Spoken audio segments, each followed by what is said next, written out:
दम है तो होली की रात 12 बजे इस पेड़ को छू करके आ जाना। दुर्भाग्य भी सौभाग्य में बदल जाएगा। माता लक्ष्मी दौड़ी चली आएगी आपके घर में। दुनिया का कोई भी व्यक्ति आपको धनवान बनने से नहीं रोक पाएगा। अतः कौन सा है वो पेड़ और क्या खासियत है उस पेड़ की जो होलिका दहन के दिन आपकी किस्मत चमका देगा, जानने के लिए वीडियो को अंत तक ध्यान से अवश्य देखें। नमस्कार, स्वागत है आप सभी का एक बार फिर से। दोस्तों, आपको बता दूं कि हिंदू धर्म में दीपावली के बाद होली का त्योहार सबसे बड़ा त्योहार माना गया है।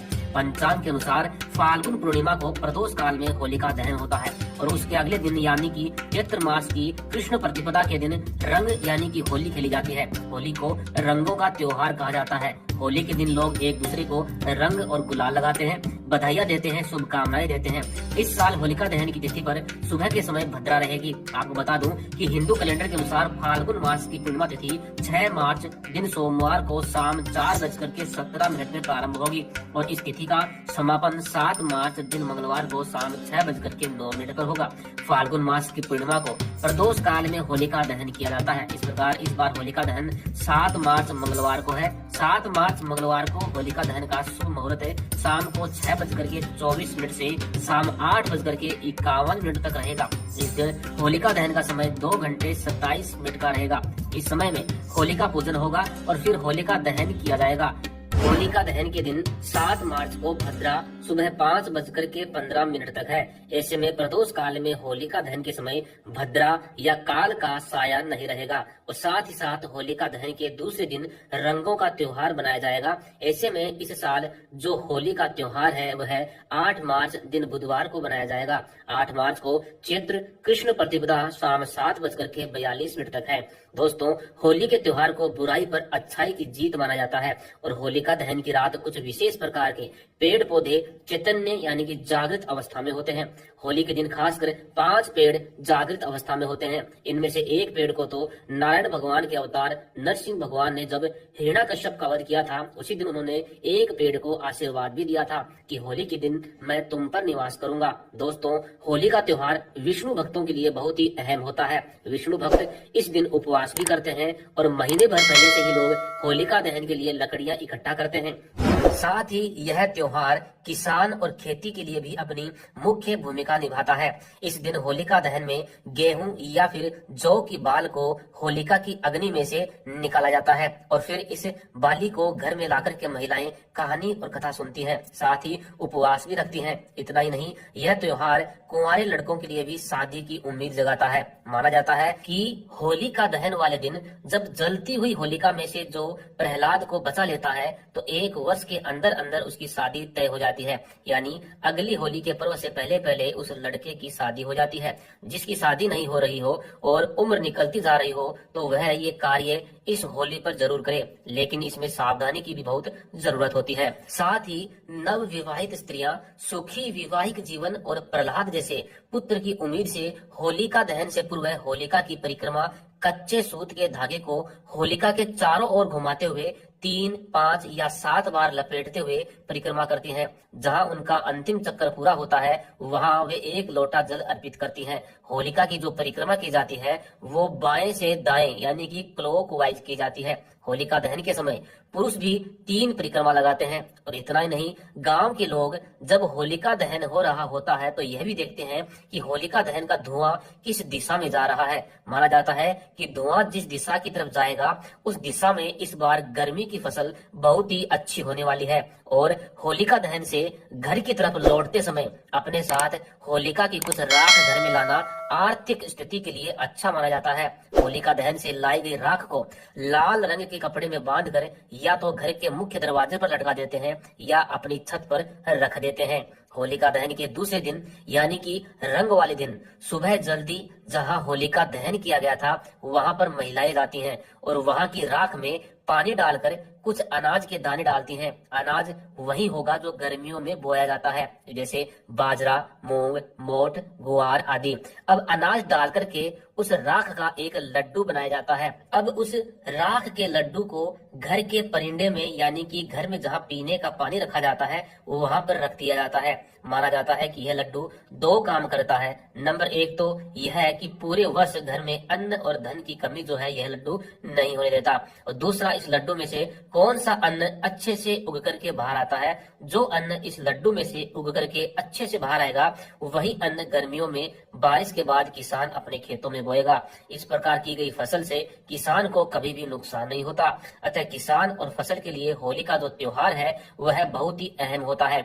लेकिन होली बच्चों के लिए भी कम खुशियां नहीं लाती। इस दिन बच्चे जो है वो अच्छी अच्छी मिठाइयां खाते हैं और रंगों के साथ खूब मस्ती भी करते हैं। होलिका दहन के दूसरे दिन अनेक रंग हमारी आंखों के सामने फैलने लगते हैं।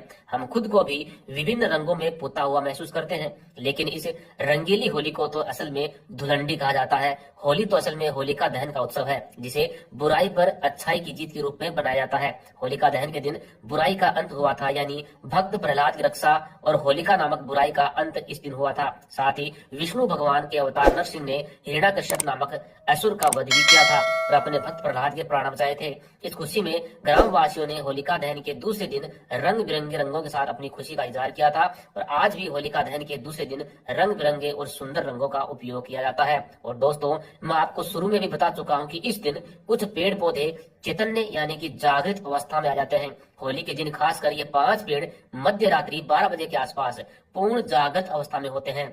इनमें से एक पेड़ को तो नारायण भगवान के अवतार नरसिंह भगवान ने जब हिरण्याकश्यप का वध किया था उसी दिन एक पेड़ को आशीर्वाद भी दिया था कि होली के दिन मध्य रात्रि के समय मैं तुम पर निवास करूंगा। तो दोस्तों, आज इस वीडियो में जिस पौधे की, जिस पेड़ की मैं बात करने जा रहा हूँ उस पेड़ को भगवान नरसिंह ने स्वयं आशीर्वाद दिया था। भगवान नरसिंह ने हिरण्याकश्यप को अपने नाखूनों से मारा था। इससे भगवान नरसिंह के नाखूनों में असुर रूपी खून लग गया था, जिस कारण से भगवान नरसिंह ने अपने नाखूनों को साफ करने के लिए पास में खड़े एक पेड़ के तन्ने में अपने नाखूनों को गाड़ दिया था। इससे नरसिंह के नाखून तो साफ हो गए, लेकिन जो वृक्ष है वो दर्द और भीषण पीड़ा के कारण जोर जोर से रोने लगा और रोते हुए उस वृक्ष ने भगवान से प्रार्थना की, प्रभु मेरी क्या गलती थी, आपने अपने नाखून तो साफ कर लिए लेकिन यह असुर रूपी जो रक्त है यह मेरे अंदर छोड़ दिया, इससे मैं अशुद्ध हो गया और जो पीड़ा मुझे हो रही है वो भी असहनीय है। अतः हे प्रभु, आप मुझे इस पीड़ा से और इस असुर रूपी पापी रक्त से मुझे मुक्त कीजिए। इस प्रकार से उस वृक्ष के द्वारा भगवान नरसिंह से प्रार्थना करने पर भगवान नरसिंह ने उस वृक्ष को आशीर्वाद दिया कि हे वृक्ष, मैं तुम्हें आशीर्वाद देता हूँ कि हर वर्ष मध्य रात्रि में जो होलिका दहन की रात्रि के नाम से जानी जाएगी, साथ ही उस दिन पूर्णिमा भी होगी, उस रात्रि में मैं तुम पर निवास करूंगा।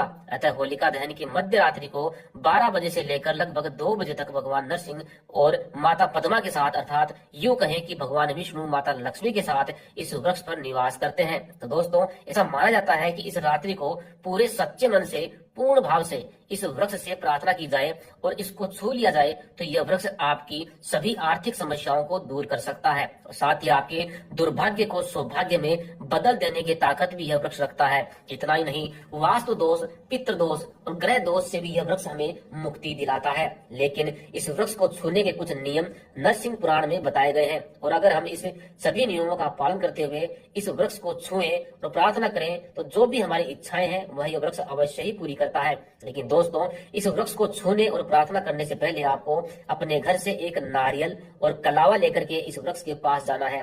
फिर कलावे को इस वृक्ष पर एक साइड से हल्का सा जो है वो बांध दीजिए और नारियल को हाथ में ले लीजिए। कलावा जो है वो वृक्ष पे लपेटते हुए घड़ी की दिशा में इस वृक्ष की 101 परिक्रमा लगानी है आपको। जैसी आपकी 101 परिक्रमा पूर्ण होती है तो कलावा भी 101 बार अपनी परिक्रमा पूर्ण कर चुका होगा। इसके बाद बचा हुआ कलावा नारियल पर लपेटकर उस नारियल को पेड़ की जड़ के जो है नजदीक में रख दीजिए और हाथ जोड़ करके इस वृक्ष से प्रार्थना कीजिए कि हे वृक्ष देवता, हमारे जीवन में चल रही तमाम समस्याओं से हमें निजात दिलाइए। वास्तु दोष, ग्रह दोष, पितृ दोष, ग्रह क्लेश और यहाँ तक कि गरीबी और निर्धनता से भी हमें मुक्ति दिलाइए, क्योंकि आज के दिन आपके ऊपर भगवान विष्णु के अवतार नरसिंह का और माता लक्ष्मी के अवतार माता पद्मा का वास है। अतः मैं आपसे पुनः निवेदन करता हूँ और आपके ऊपर जो दिव्य शक्तियां आज विराजमान है उनसे भी मैं प्रार्थना करता हूँ कि मुझे मेरे जीवन में चल रही सभी समस्याओं से जल्द मुक्ति दिलाइए। इस प्रकार से आपको निवेदन करना है, प्रार्थना करनी है। उसके बाद में इस वृक्ष के एक फल को तोड़ लेना लेना है और उस फल को घर पर ला करके एक लाल कपड़े में बांध लेना है। लेकिन यह ध्यान रहे कि जब आप इस वृक्ष के फल को तोड़ करके घर की तरफ आ रहे हैं तो उस समय आपको पीछे मुड़ करके बिल्कुल भी नहीं देखना है। अगर आपको कोई पीछे से आपका नाम लेकर के आपको पुकारे तो भी आपको पीछे मुड़ करके बिल्कुल भी नहीं देखना है और ना ही रास्ते में किसी से बात करनी है। और घर पर आकर उस फल को किसी लाल कपड़े में अच्छे से बांध करके उस लाल कपड़े को अपने घर के मुख्य द्वार के ऊपर आपको लटका लेना है। ऐसा करने से आपको, आपके घर को और आपके घर के सदस्यों को इष्ट देव का आशीर्वाद प्राप्त होता है। साथ ही वास्तु देवता, कुल देवी देवता और पितृदेव भी आपसे अत्यंत प्रसन्न होंगे और आपको आशीर्वाद देंगे। आपके घर में मौजूद तमाम नकारात्मक ऊर्जाएं और गरीबी का नाश हो जाएगा। आपके पास चारों दिशाओं से धन आएगा। जीवन में आपको धनागमन के अनेक अवसर मिलेंगे। देखते ही देखते आपका दुर्भाग्य भी सौभाग्य में बदल जाएगा। और दोस्तों, जिस वृक्ष से आपको प्रार्थना करनी है, जिस वृक्ष को छूना है, जिस वृक्ष का फल आपको घर पर लेकर आना है, वह वृक्ष है गुल्लर का वृक्ष।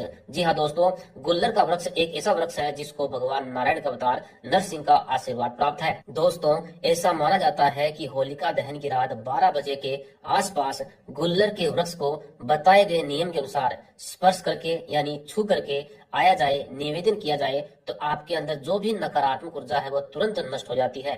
दुर्भाग्य की रेखाएं भी सौभाग्य की रेखाओं में बदल जाती हैं। साथ ही इसके बाद जीवन में व्यक्ति को धनागमन के अनेक अवसर मिलने शुरू हो जाते हैं। साथ ही व्यक्ति अच्छा धन कमाता भी है। जिस भी क्षेत्र में काम करेगा वहीं से उसको मुनाफा होगा। साथ ही जो इसका फल आप लाल कपड़े में मुख्य द्वार पर बांधेंगे उससे आपको जीवन में चल रही कुंडली दोष, पितृ दोष, वास्तु दोष और लग्न दोष आदि से मुक्ति मिलेगी। साथ ही घर में स्थित नकारात्मक ऊर्जा का भी नाश होगा। तो दोस्तों, मैं आशा करता हूं कि इस जानकारी को आपने ध्यान से सुना होगा और इसका लाभ भी आप अवश्य उठाएंगे। अतः अब अंत में आप सभी को होली की हार्दिक शुभकामनाएं। भगवान नरसिंह जी आपकी हर प्रकार की समस्याएं दूर करें।